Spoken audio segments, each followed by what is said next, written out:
Very good evening. This is not Pilates ball for the purpose of tonight. Especially my friends will find it rather strange. Now, satellites are not new. In fact, they've been around since 1957 to be precise. Some of you may recognize that as Sputnik, the world's first satellite to be launched. And I'm not going to give you a history lesson. No, we are here to talk about something quite exciting. It's a satellite this size. This is the real size of a CubeSat for obvious reasons, which has been around for about 15 years now.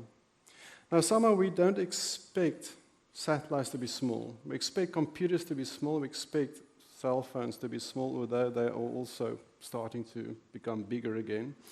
But no, satellites must be big. I mean, they cost a lot of money. They fly high up in space. So what can you do with a small satellite like this? So I think an analogy that we all know is computers. In the 1940s, when computers came about, they were massive. They filled a room. And then they became smaller and smaller as technology developed. And then a famous man with a vision of putting a computer in every home started the whole personal computer revolution, which has changed all of our lives. Now, similarly, satellites, not CubeSats, satellites have become smaller, and in the 1980s, not to be outdone by our computer counterparts, we came up with microsatellites. Now, this is all relative. Microsatellite is about 100 kilograms. In fact, Sputnik will qualify as a microsatellite. By the way, this is Sputnik for the purposes of tonight. But we didn't stop there. You know, all the mobile computing revolution that we also saw in the 1990s, everything became smaller and ubiquitous. And everybody can now do computing where you sit now. In fact, if you don't like my talk, you could do all sorts of things with your computer. Nanosats did exactly the same. So by the turn of the century, we cut the average weight or mass of a satellite by 10, and we came up with this, simply because we could. The electronics allowed us to do that. Now, CubeSats are, many groups across the world now are doing CubeSats, and Africa is not to be outdone either. What you see there is TshepisoSAT. It's a very special little CubeSat. It's Africa's first nanosat to make it into space. And that day was a very auspicious occasion for me, a very nervous one. About a year and a half ago, I was standing with a cube on stage, also in front of politicians, diplomats, students, the press. And standing nervously behind this CubeSat, at that point I thought to myself, why don't you build bigger satellites? You can hide more. But that was not what was to be done on that day. No, quite a number of journeys of excellence of a number of students came together and took a dramatic turn into space. At 9:10 that morning, on the 21st of November 2013, a real rocket, launched a real CubeSat, our CubeSat, into space from halfway around the world. Now, this is a real satellite. And to build stuff that will work in space, you must be careful. It's not your normal student project. You can't get 60%. Well, no, it's either 100 or 0. You can't fix it. In this case, our students worked 60,000 hours, 60,000 hours to build a cube like this. Thousands of components, each component of which could kill the mission. And before you launch it, you bake it, you shake it, you cool it down, you radiate it, and then you test it again before you launch it. So there was excitement in this room, a bit like now, and I don't have the vocabulary or the dramatic ability to recreate that moment for you, so I brought a little video.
Stage 1. Liftoff indication. Liftoff. SpaceX Falcon 1 launch Falcon has cleared the tower.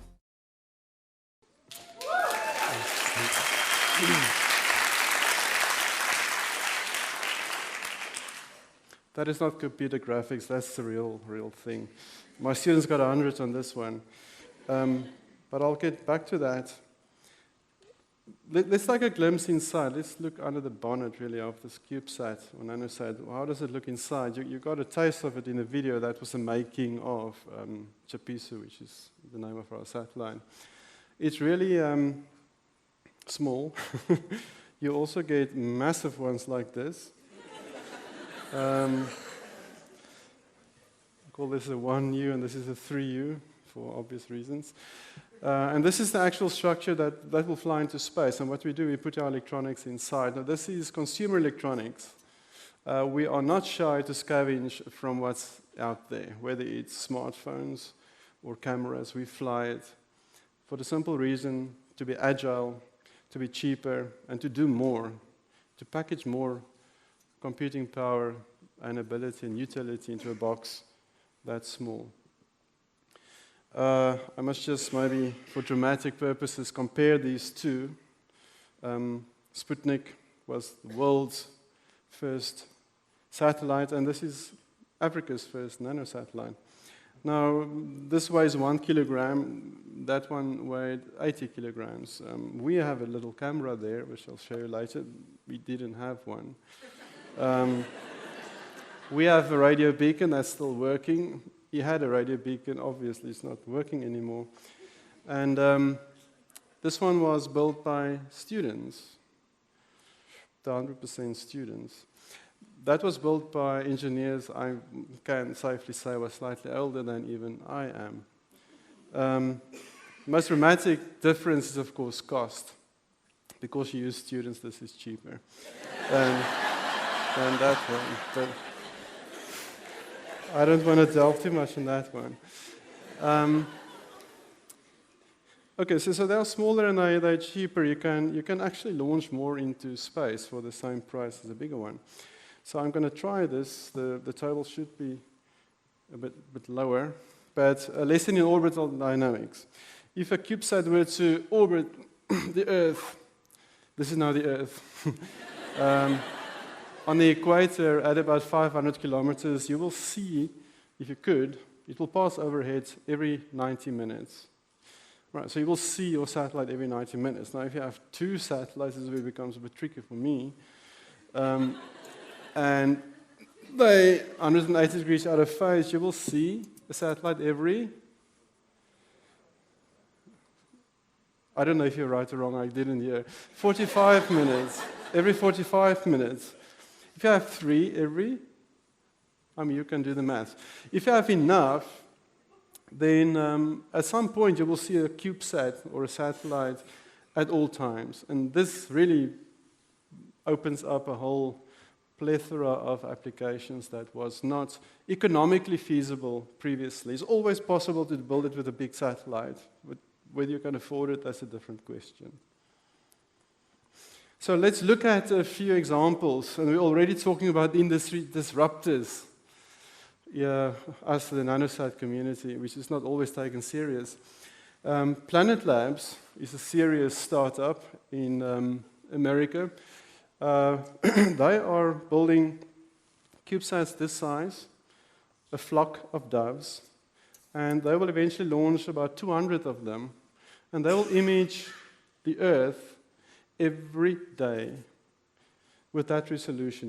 You see there in front of you from San Francisco Bay Area, not surprisingly, that's where they are. But just think about the magnificent tapestry of images that you can get.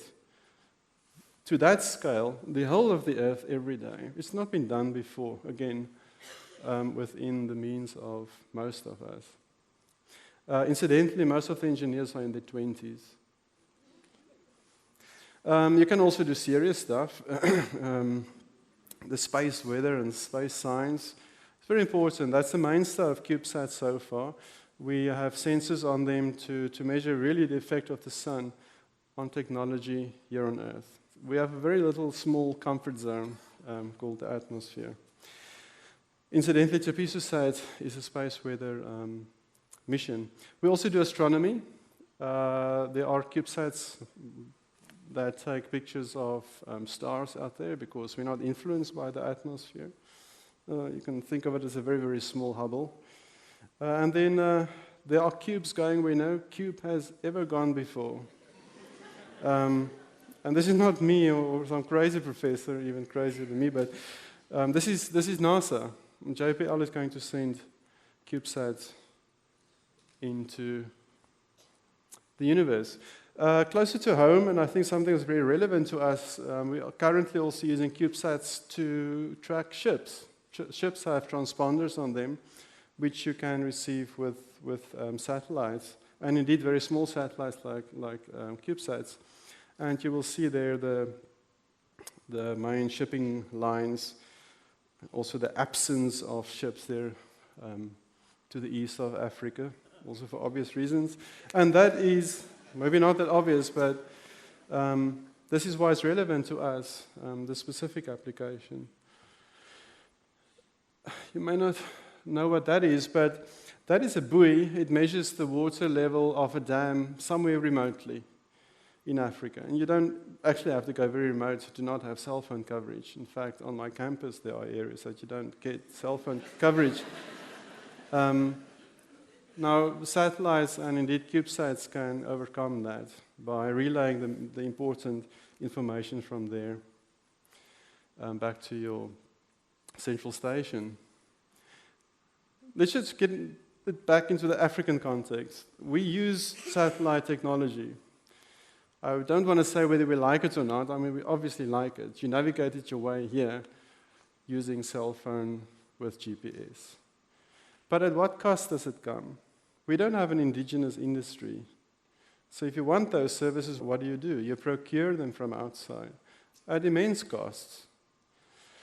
That capital is flowing outward. We're not creating an industry. We're not creating jobs from the industry, from the manufacturing point of view at least. So here I believe we have a technology that we can foster and nurture to kickstart, if not catapult, the space industry in Africa, led by our youngsters. There are already pockets of excellence in space science, in maths, engineering, technology, and those are all the ingredients that you need for a space industry. In fact, the African Union is moving towards a policy and a strategy for a Pan-African space program. Now, me as an educator know that this is our challenge, and this is really an iconic picture for me. We need to encourage our young to take up STEM, science, technology, engineering, and maths. It's not a cool option, but CubeSats seem to attract them. I go around in rural Africa, in South Africa quite a lot, telling these kids about CubeSats. And this specific day, I stood in front of 1,000 learners in the hot sun. They were absolutely riveted to what I said. And afterwards, we built paper cubes. And I went home and I thought, I feel good about what I did, but what impact does it have? Are we moving our young towards STEM?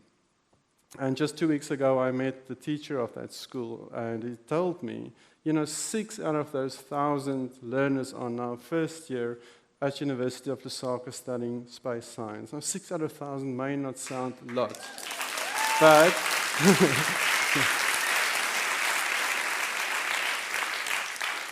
that's 10, if not 100 times more than the average for this country and the continent. So there's a lot of work we need to do.